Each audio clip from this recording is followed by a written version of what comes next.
परीक्षा परिषदेमार्फत पूर्ण उपाययोजना करण्यात आली होती. गोपनीयरित्या प्रश्नपत्रिकांची निर्मिती केलेली होती. इन कॅमेरा सगळ्या ह्या गोष्टी चाललेल्या असतात.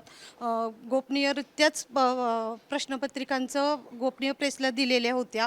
ह्या सगळ्या गोष्टींची गोपनीयता पाळण्यात आलेली होती. जेव्हा प्रसारमाध्यमांवरून आणि दूरध्वनींवरून आम्हाला जेव्हा कळलं त्यावेळेला लक्षात आलं की हे असं झालेलं आहे.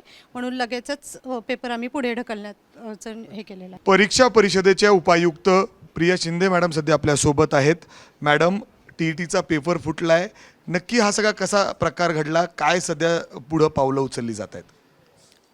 उद्या दिनांक 28 जून 2026ला जी TET परीक्षा परिषदेमार्फत घेण्यात येणार होती ती आम्ही पुढे ढकलण्यात आलेली आहे. 1728 केंद्रांवर महाराष्ट्र राज्यामध्ये ही परीक्षा होणार होती. यासाठी 6,125,000 उमेदवार हे प्रविष्ट होणार होते आणि ही परीक्षा आम्ही आता पुढे ढकलण्यात आलेली आहे. पेपर फुटलाय, नक्की तो कशा पद्धतीने समोर आलाय, कुठून फुटलाय, काय आता सध्या सगळी माहिती समोर येते? नाही, याबद्दल प्रसारमाध्यमांवरूनच आम्ही तर परिषदेत आत्ता परीक्षेचंच कामकाज करण्यासाठी उपस्थित होतो. जेव्हा प्रसारमाध्यमांवरून आणि दूरध्वनींवरून आम्हाला जेव्हा कळलं त्यावेळेला लक्षात आलं की हे असं झालेलं आहे. म्हणून लगेचच पेपर आम्ही पुढे ढकलण्याचं हे केलेलं आहे. कसा पण पेपर, काय काळजी घेतली? म्हणजे आत्ता जर आपण बघितलं तर नीटचा पेपर फुटला, त्याच्यानंतर लगेच TETचा फुटतो, म्हणजे काय नक्की चाललंय, काय झालं, कुठं लूप होल्स राहिले? नाही, त्याची आत्ता चौकशी चालू आहे, त्यामुळे त्यावर मी भाष्य करू शकत नाही.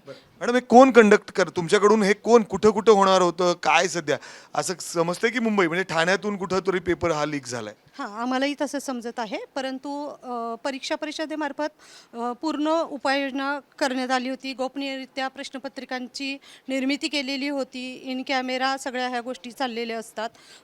गोपनीयरित्याच प्रश्नपत्रिकांचं गोपनीय प्रेसला दिलेल्या होत्या. ह्या सगळ्या गोष्टींची गोपनीयता पाळण्यात आलेली होती. परंतु तरीसुद्धा आता समजते पेपर तर त्याची चौकशी होईल.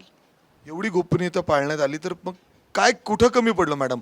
कारण सातत्याने अशा पद्धतीने जर पेपर लीक होत असेल तर एवढे लाख विद्यार्थी जर तयारी करत असतील तर त्यांचं भविष्य तर दावावर लागले. हो, पण आता ते चौकशी अंती सिद्ध होईल ना, कोणी पेपर कोणी लीक केला किंवा कुठल्या स्तरावर झालं. कारण आमच्याकडे ज्या प्रश्नपत्रिका आत्ता राज्यातील सगळीकडे ट्रेझरीमध्ये आम्ही ठेवलेल्या आहेत. हत्यारी पोलीस तिथे आहे. अशी व्यवस्था आम्ही परीक्षा परिषदेमार्फत पूर्ण इंटरनल तुमच्या इंटरनलच कुठेतरी लीक झालेला आहे?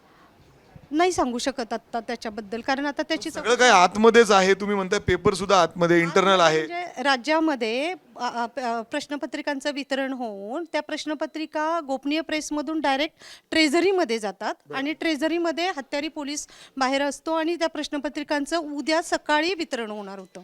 म्हणजे उद्या होणार होतं वितरण, अजून झालेलं नाही सर. आणि त्याच्या अगोदरच हा पेपर लीक होत, म्हणजे तुम्ही बघितलाय तो पूर्ण पेपर जो नाही, आम्हाला कोणालाही प्रश्नपत्रिकेमध्ये काय आहे आता जो लीक होऊन पेपर मोबाईलवर फिरतोय, व्हॉट्सअप ग्रुपवर आलेले आहेत, जर पत्रिका बघितली नाही पाहिला. बरं, आता विद्यार्थ्यांना तुम्ही काय सांगणार आहात? कधी ही परीक्षा पुढे होणार आहे, कशा पद्धतीने पुढे पावलं उचलली जात आहेत? विद्यार्थ्यांनी आपला अभ्यास चालू ठेवावा. लगेचच आम्ही आज किंवा उद्याच परीक्षेची तारीख नक्की कळवू. कारण ह्या दुसरी प्रश्नपत्रिका, त्याचं छपाई वितरण, ह्या सगळ्या गोष्टींचा लागणारा कालावधी हा मी विचारात घेणार आहोत. साधारण हे किती कालावधी लागू शकतो? कारण विद्यार्थी पुन्हा एकदा संभ्रमात आहे. एकतर परीक्षा ऑलरेडी लेट होती आणि त्याच्यामध्ये आता पेपर लीक, आणि परत पुढे कधी होणार हा प्रश्न त्यांच्या समोर आहेच. अगदी विद्यार्थ्यांनी त्यांचा अभ्यास चालू ठेवावा. आज किंवा उद्याच आम्ही परीक्षेची तारीख ही कळवूच आणि संभ्रमित होण्यापेक्षा जे उमेदवार आहेत त्यांनी आपला अभ्यास चालू ठेवावा. उद्या होणारा पेपर आता रद्द करण्यात आलेला आहे. पुढची तारीख लवकरच कळवण्यात येईल. हा पेपर फुटलेला आहे, अर्थात लीक झालेला आहे. नक्की कशा पद्धतीने हा लीक झालाय, कोण याच्यामध्ये आहे, याच्यावर कारवाई होईल, त्याला पकडतील. मात्र मॅडम जसं म्हणतायत की पूर्ण काळजी घेण्यात आलेली होती, मात्र तरी देखील हा पेपर कसा फुटला, कसा लीक झाला याच्या बाबतीत आता नक्कीच इन्क्वायरी होईल. मॅडम, या संदर्भात आपण तक्रार देणार आहात, गुन्हा दाखल करणार आहात? ही सगळे माननीय आमचे अध्यक्ष आणि आयुक्त आल्यानंतर ह्या सगळ्या गोष्टी होतील. म्हणजे गुन्हा तर दाखल करावा लागणार?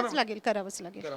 अर्थात गुन्हा देखील दाखल होईल. मात्र नीट पेपर नंतर आता TET पेपर देखील फुटलेला आहे आणि हा पेपर उद्या जो होणार होती परीक्षा ती आता रद्द करण्यात आलेली आहे. लवकरच पुढे ढकलण्यात आलेली आहे. उद्यासाठी रद्द आहे, पुढे ढकलण्यात आलेली आहे. नक्की यामध्ये कोणी नक्की हा पेपर फोडला त्याच्यापर्यंत पोहोचण्याचा प्रयत्न आहे.